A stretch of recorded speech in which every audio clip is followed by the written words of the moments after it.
Well, hello, hello. Welcome back.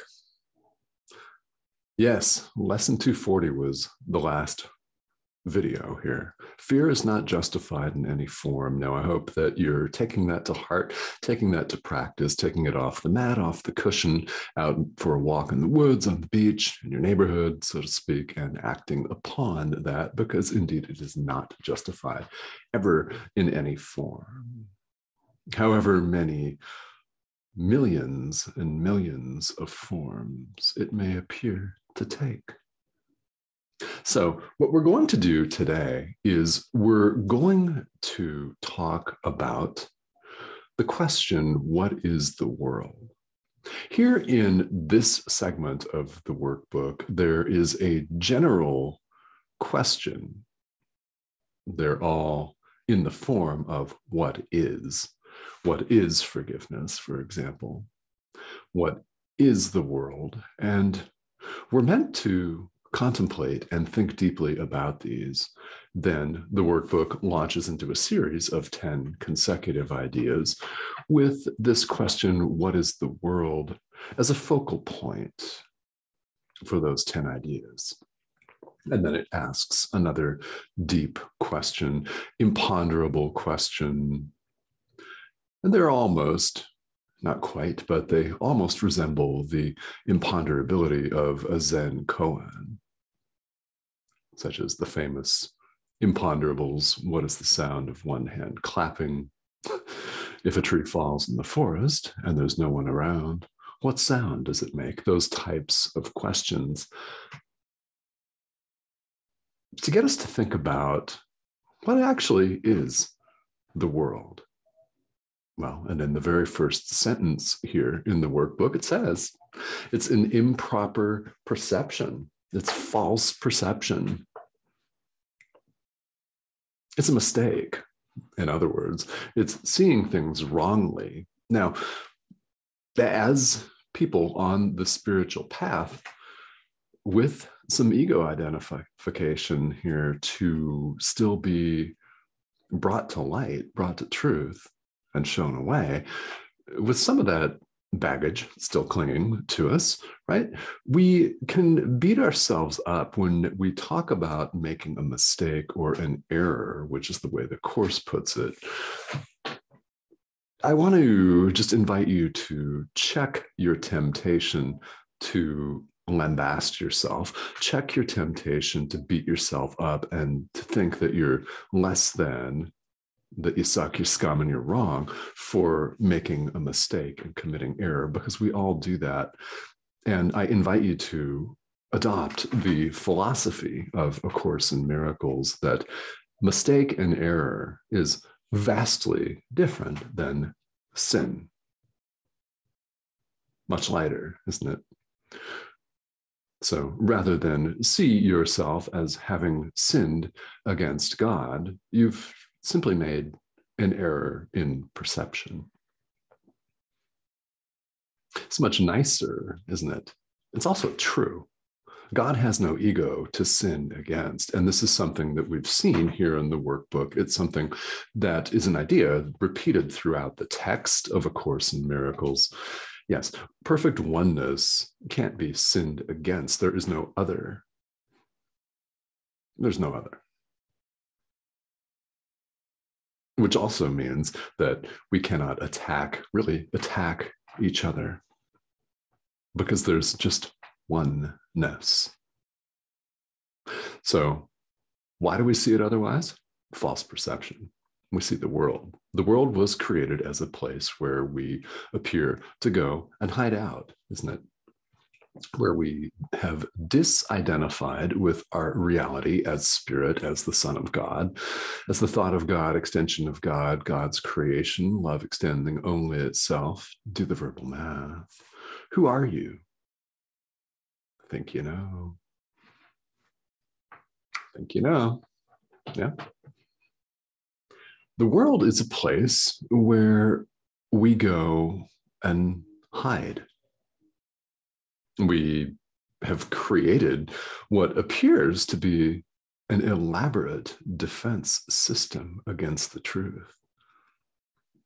It may sound harsh to say it this way, but Let's think about it. Let's think about it from this perspective. Yeah. It's a false perception. It's a place where we have gone and made every effort to wall ourselves off from God, convincing ourselves, because we are seeking separation, that we're a body, that we're a frail compound body of flesh and blood that's 80% water and does not last. It will dissipate, it will lose its vigor and strength and cease to function. It will. So let's get past the point of pretending that it won't. Let's also get past the point of pretending that that's who we are. Because that's what we're doing. We're like little kids down here, wherever down there is. It's not really a place, it's an illusion. And we're pretending to be running around in it. We sought for separation. What do we see? We see a world of apparently independently existing bodies, independently existing nation states, and other bodies that tell us what to do and whom to tolerate as our allies, whom to despise as our enemies. Why? Because our apparently existing human body happened to be born or live in one part of the world. Always as opposed to another part of the world. And I invite you to accept that none of it's real. None of it's real. These ideas are indeed designed to threaten the ego. Oh, yeah. So to the extent that you experience resistance to this, yes, just yes, that's beautiful. Good, good, good. That means you're doing the real questioning. Congratulations, you're on the path. You'll discover at one point, whether it's in this lifetime or the next, or whether it's just in a couple of minutes here. There's no going back, is there? There's no going back, see, because once we begin to set foot on the path, once we begin the practice of forgiveness, once we let the Holy Spirit in, once we let Jesus in and say, I don't know what the hell I'm doing here, help. That sets us out on the path. You know, we say in the English language, the train has left the station. It's not going back to the station. There is no station to go back to. And we discover along the way, nor is there a train. So this is a segment, it's 5 paragraphs of commentary where Jesus elaborates on this idea that the world is false perception. It's a place where we go to hide from God. And everything that we appear to see attests to separation. That's what we've chosen. That's the world we see. That's how powerful mind is, right? Yes, this is how powerful we are. If you choose, by contrast, to see union, if you choose to see the peace of God, experience that, that's what you experience. Make that choice. The world is the result of our choice for separation. When did that occur? Doesn't make any difference. That is a question that cannot be answered with the logical mind. So to the extent you're willing, I invite you to just give that up. In reality, the separation never occurred.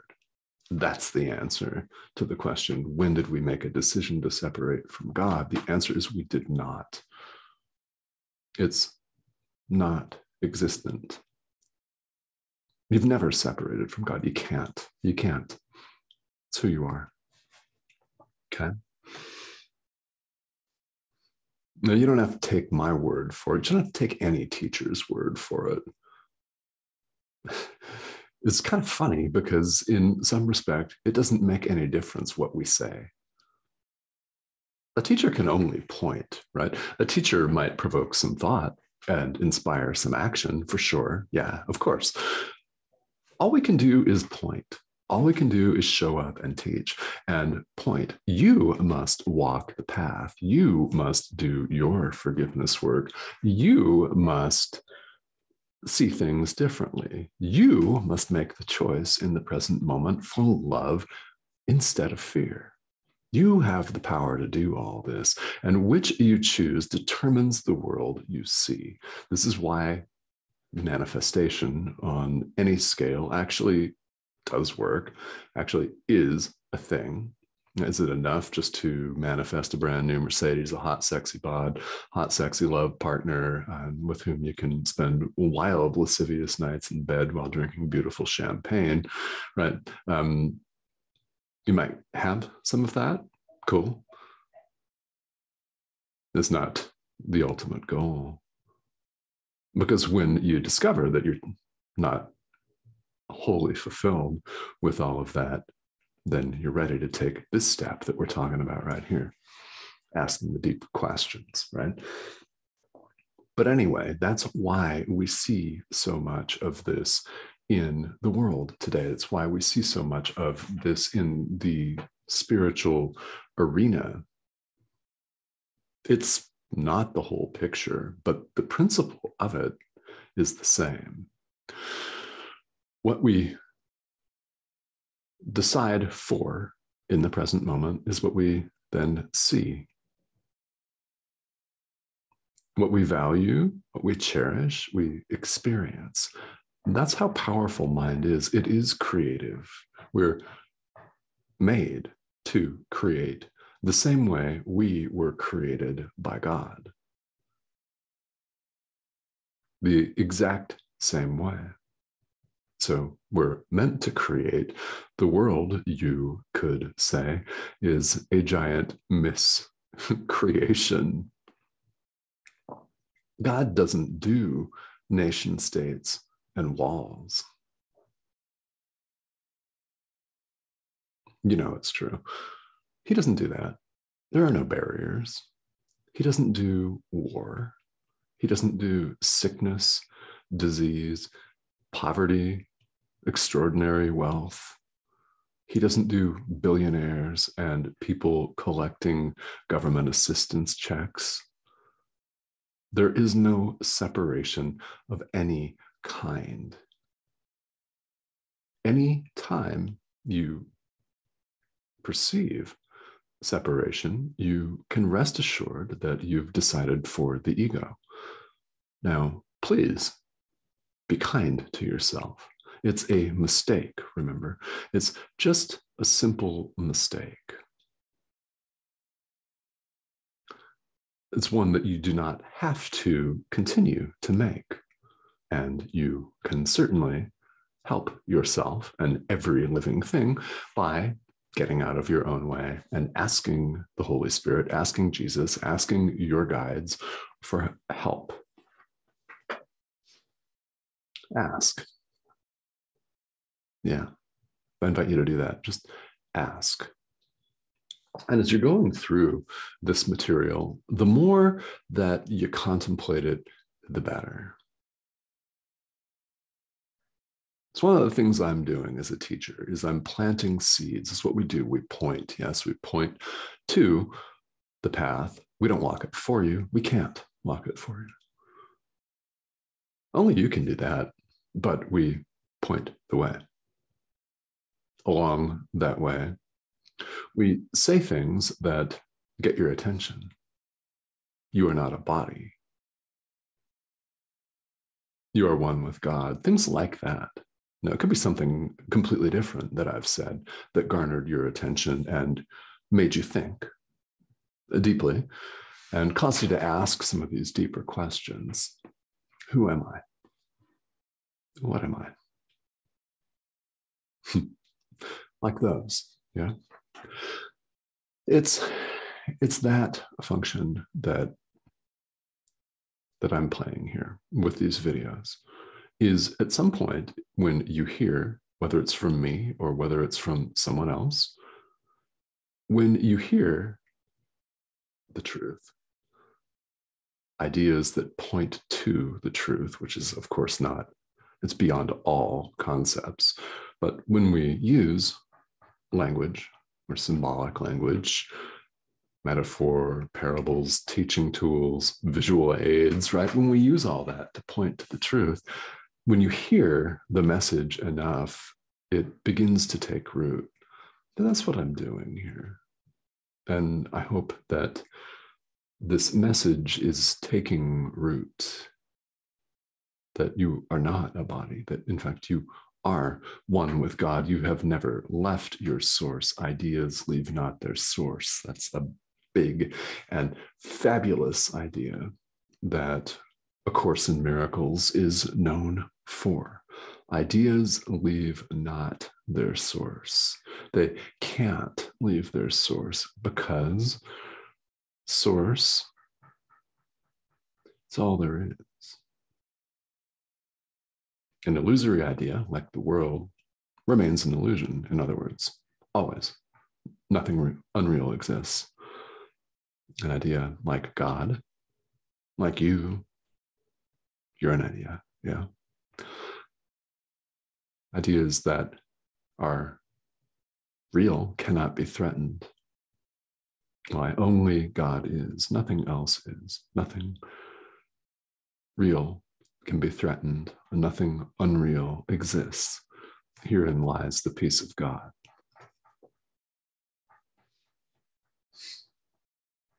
So thank you all for tuning in to this powerful, powerful message today. Where we go from here is next video will be lesson 241 in the workbook, and then 242, 243, in that fashion. And I'm really, really happy that the workbook is laid out exactly as it is. It's a profound gift to us, isn't it, to stop after every 10 ideas or so and have a deep contemplative question. Because when we go back to our busy lives, you might be watching this video on YouTube and you're in the midst of dozens of different things.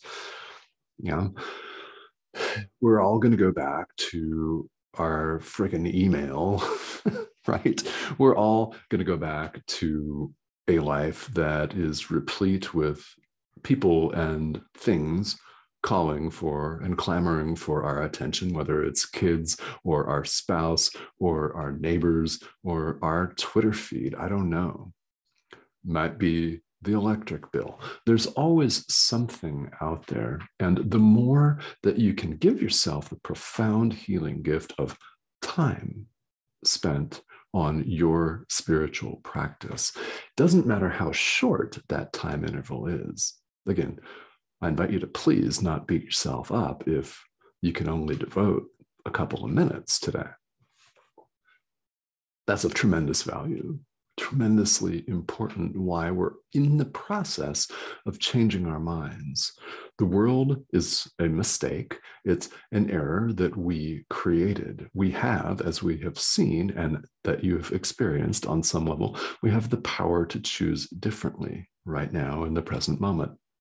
No one can take that from us. We could try to give it away, it's still a choice. So no one can take that power of choice from you, period, right? It's not possible. It's not possible to do.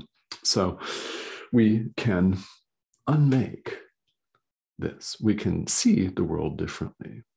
What's one suggestion? Well, give it over to the Holy Spirit. And if you're working with a different guide, in fact, they're all the same guide. But if you happen to call your guide or guides by a different name, no problem. Give the entire world over to them. Ask that you see it for what it is, and ask that it might be used for his purposes, its purposes, their purposes, your guide's purposes. In other words, for the extension of love. And begin, moment by moment, to see it differently, which is removing the barriers to love, to our experience of who we are. All right, guys. Happy practicing today.